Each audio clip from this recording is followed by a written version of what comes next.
బ్రహ్మార్పణం. వేదేషు యజ్ఞేషు తపస్సు చైవ దానేషు యత్పుణ్యఫలం ప్రదిష్టం అత్యేతి తత్సర్వమిదం విదిత్వా యోగి పరం స్థానముపైతి చాద్యం.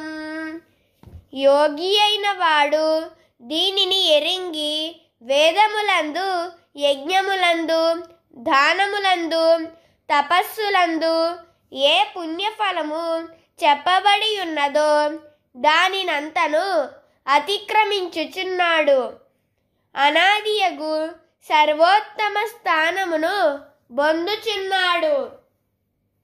ఓం తత్సదితి శ్రీమద్భగవద్గీతాసు ఉపనిషత్సు బ్రహ్మ విద్యాయాం యోగశాస్త్రే శ్రీకృష్ణార్జున సంవాదే అక్షర పరబ్రహ్మ యోగో నామ అష్టమోऽధ్యాయః. బ్రహ్మ